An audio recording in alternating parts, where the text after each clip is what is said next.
financial advisors help their clients, but not for the reasons that clients think. Again, clients think, oh, I hired this financial advisor because they have a crystal ball and sort of the keys to the asset management kingdom. Well, that's not by and large the case. What they do, though, is that people who work with financial advisors tend to outperform those who don't by 2 to 3% a year because the advisor keeps them from being their own worst enemy and making foolish mistakes. Does talking about your money make you cringe? Are you tired of fighting about finances? Do you want to stop sabotaging your financial happiness? Then you are in the right place. Welcome to Breaking Money Silence, a podcast series aimed at helping all of us talk more openly about money. Your host, Kathleen Kingsbury, is a wealth psychology expert who is doing what she does best, speaking about taboo topics. International speaker, author, and founder of KBK Wealth Connection, Kathleen understands money and our relationship with it. Over the past decade, she has empowered thousands of people to break money silence at home and at work. Now, here is Kathleen. It is very exciting to have Dr. Daniel Crosby on the Breaking Money Silence podcast today with me. He is a psychologist, behavioral finance expert, and author of several books, including his first book, which was a New York Times bestseller, Personal Benchmark, Integrating Behavioral Finance and Investment Management. Since then, he's published a few other books with a lot more accolades, and I know most recently has a new book out called The Behavioral Investor. So today, not surprising given the titles of those books, he's going to talk about a myth as it relates to the stock market. But before we get into that myth, I just want to say that I had the honor of serving on a panel with Daniel last year on behavioral finance. And while we only connected for a short instance, it was clear that we had a lot in common and we both believed in breaking money silence. So welcome. I'm really glad you were able to join us today.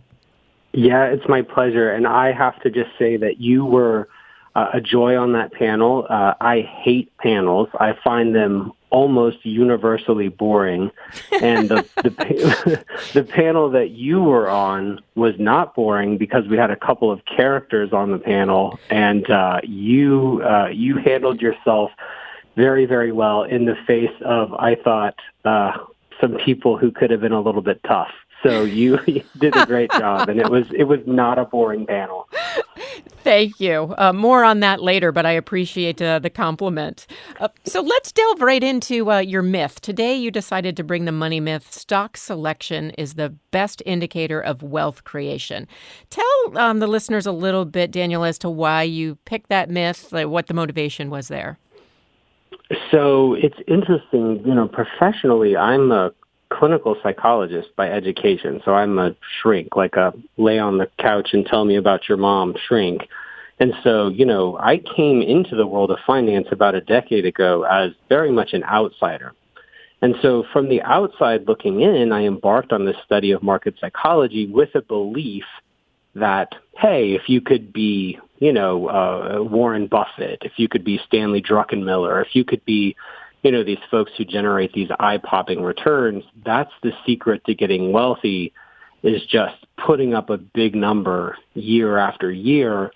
But I'm here to tell you that that's not the case, and that the best predictor of wealth creation over the long term is, in fact, investor behavior. And it's also the hardest piece of that puzzle. I think a lot of what these folks do is there's not a lot of secret to it. But their genius lies in their ability to stick with it and have the sort of mental discipline that leads them to be able to create those returns, not some secret sauce.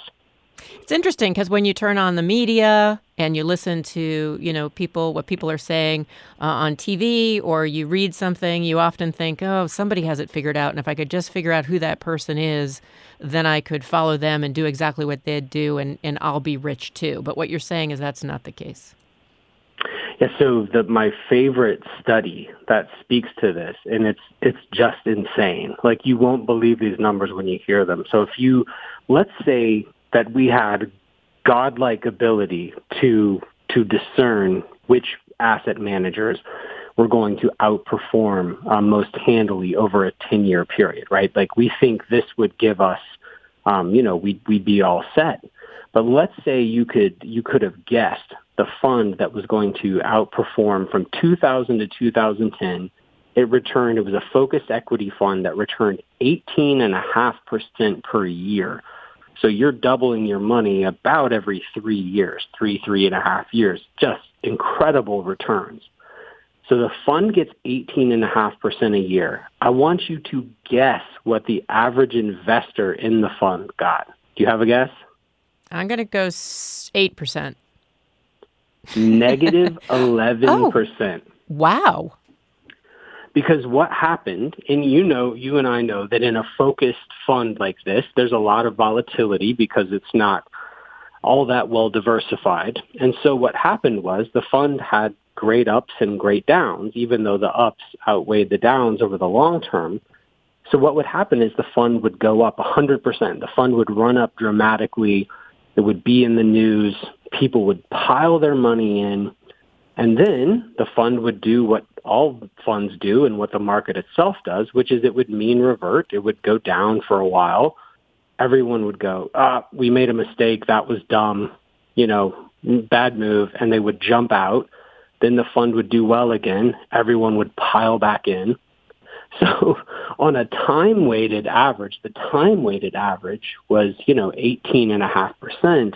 The dollar-weighted average was negative. And it's just incredible to understand that your ability to profit from even a really talented asset manager, of which there are not a ton, even if you could figure out who's doing that well, you've still got to be able to take the ride. And, Buffett's Berkshire Hathaway has been down 50% numerous times.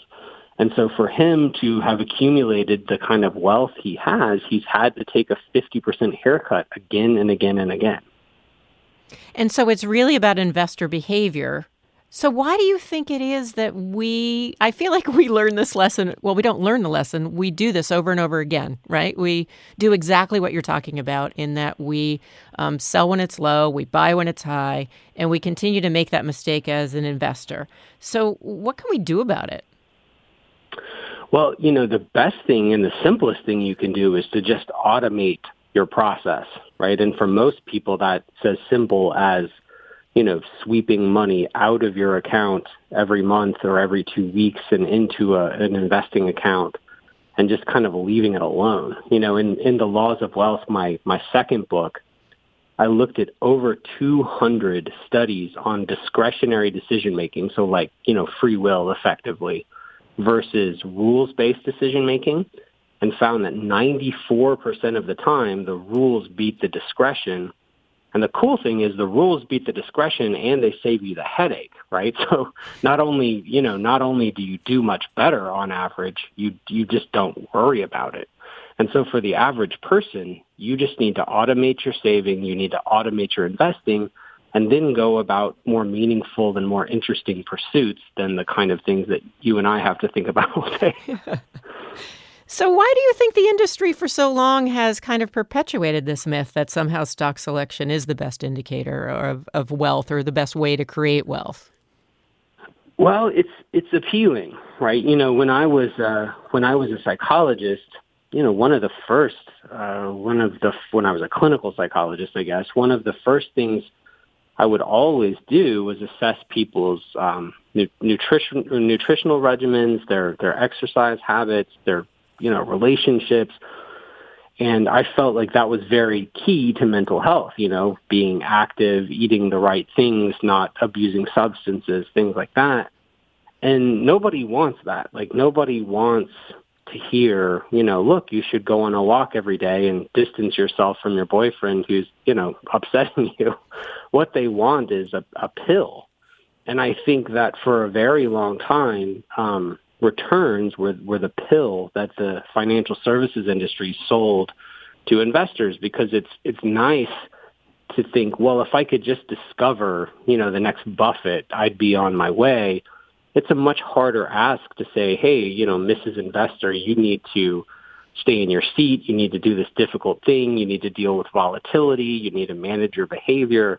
it's a much bigger ask than just saying, look, we've got this magic wand for you. So in both cases, it's a harder sell, but it's also more meaningful, it's truer, and it's more lasting. So it sounds like the industry might like to sell that pill, but also consumers might like to take that pill. So what do you do in either your day-to-day life or your work with advisors to help us change that and really look at investor behavior and look at what the facts are as opposed to the money myth? Well, what I try and do is I try and confront this on a couple of fronts, right? I think first of all we need education, and I think education is necessary but not sufficient, and so that's a starting point. We need to educate investors. The average American is so woefully undereducated when it comes to their finances. So just getting people in a place where they know enough to make wise decisions. The second thing is I'm in my role as Chief Behavioral Officer at Brinker Capital. I work directly with advisors to help them be better coaches for their clients. Because one thing we find again and again, consistent with my myth, is that financial advisors help their clients, but not for the reasons that clients think. Again, clients think, oh, I hired this financial advisor because they have a crystal ball and sort of the keys to the asset management kingdom. Well, that's not by and large the case. What they do, though, is that people who work with financial advisors tend to outperform those who don't by 2 to 3% a year because the advisor keeps them from being their own worst enemy and making foolish mistakes. And then the final thing, which is sort of my current, the thrust of my current work, is I'm trying to provide just-in-time advice for investors and advisors, which is to say, if we liken this to diet and exercise, it's early in the year, so everyone, the gyms are very busy right now. So if you liken this to diet and exercise, one piece of the puzzle is having the nutrition labels on the side of the food so you know what you're getting.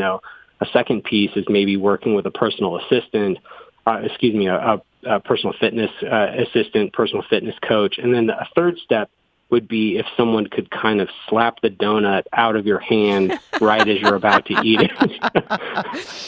And so that's sort of the piece that I'm working on now is, with the benefit of technology, we can do things like when someone's going to hit sell or, to make a buy or sell decision, we can say in real time, hey, are you sure? Here's the tax consequences of that.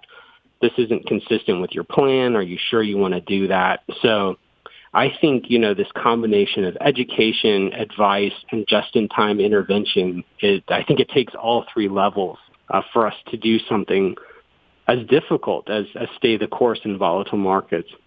So, if we do the just-in-time, or we do the three different approaches that you talked about, which make perfect sense to me, but if we include the just-in-time, right, the knocking the metaphorical donut out of your hand, and we do that enough times, do you think people will get reprogrammed, or do you think we'll always be irrational about money and investments? I don't, this is sad to say, I don't think we'll get reprogrammed, because I travel a lot. And I know you do as well. And so when I'm walking through an airport and I smell Cinnabon, and I've had a long week of client meetings and I'm tired and I'm hungry and, I can go get a salad or a Cinnabon, I go get the Cinnabon not because I think it's good for me or I lack any awareness of its nutritional content. It's just, I just don't care. Like in a moment of weakness, I just don't care. And so I think that just in time is a strong sort of third line of defense. But in terms of the other two, I just don't think we're wired to do these things well. And so I don't know that we will ever change. And I don't know that there's enough books that can be written or counsel that can be given to make us want to do something that's so contrary to our human nature as investing, because there's nothing about saving money and investing money that comes easy or naturally to humankind. Yeah. So that seems pessimistic, but it also seems based in reality. If you look back over time, we've been having the same issues around money investing for decades, if not longer, centuries, right?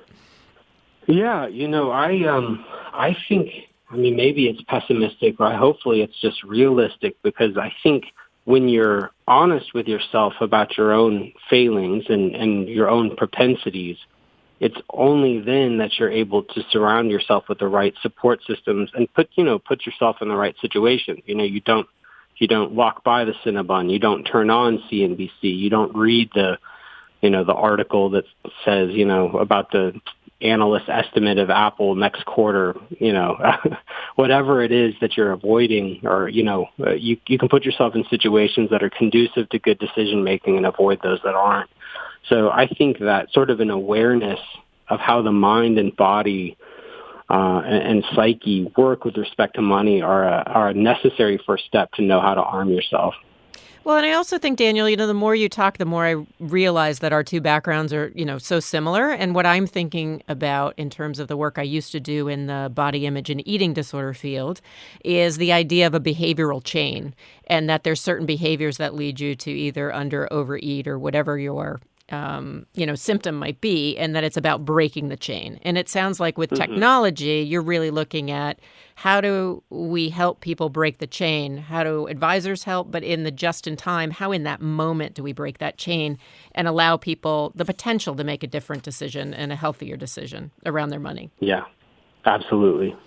Nice. So what are you finding in terms of advisors, and are they receptive to this kind of information? Is it something that they are willing to kind of look at and want to become coaches, or is there any resistance in the field to doing something that's different and not just offering that metaphorical pill?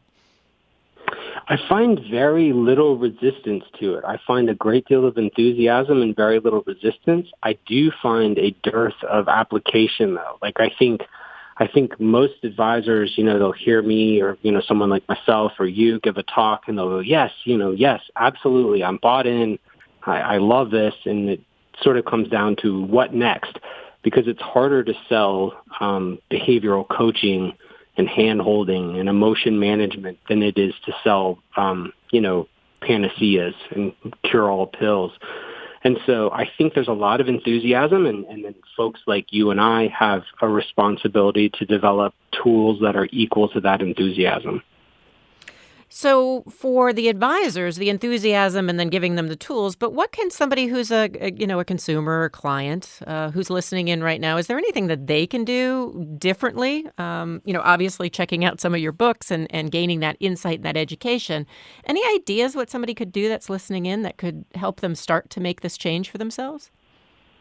Yeah, I think the first thing that they need to do is educate themselves, like you said. I think if you look, of course, would recommend my book and your book. But I think, if you look online, there's a broad consensus around the best, 5 or 10 books for investors who are just getting started. So spend the time with those 5 or 10 books. I recommend to everyone that they go get an advisor. I just don't feel like there's any substitute for this. I will say, though, that not all advisors are created equal. And there are some really excellent ones. That's most of them. But there are some that are not great and operate from conflicts of interest and don't act in the best interest of their clients. So my wife, who does not work in our industry, read my book, The Laws of Wealth. And I was interested to hear what part she found most useful. And there's one page in there where I talk about, how to choose a financial advisor. And she said that one page was the most useful thing to me, because, if I got hit by a truck tomorrow, I think that's the page that she would go look at when she was trying to figure out who should manage our money.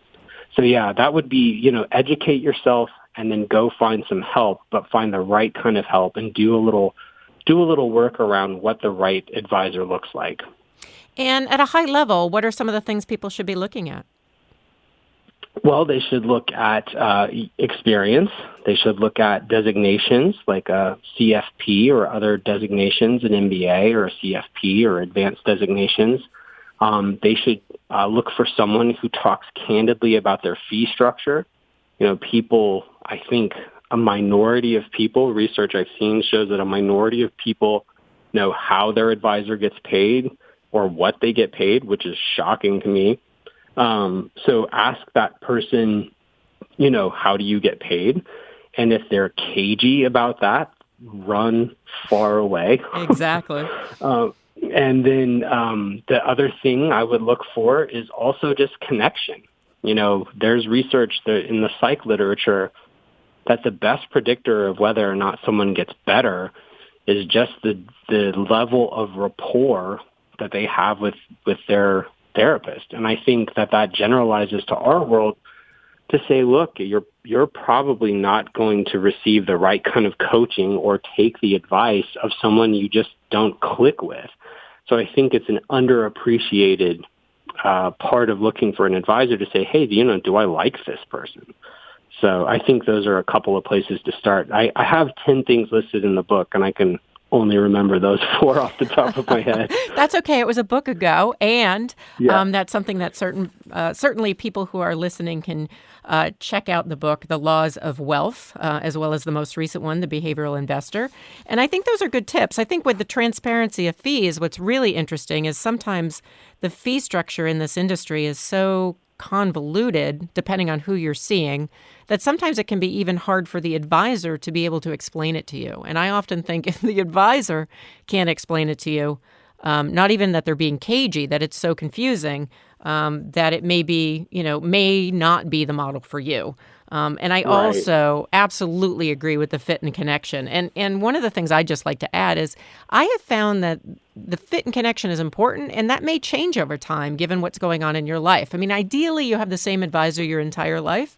And I know some professionals out there might not like when I say this, but if for some reason somebody really helped you during a period of your life and then it feels like maybe I have different needs, my wealth has grown, my life situation has changed, I think it's okay to take care of yourself and find a professional that's going to maybe grow with you. And I know for a lot of the clients that I've talked to and a lot of men and women, they feel really guilty if they're going to change their advisor. I'm like, do you feel guilty if you go to a different place to get your oil changed?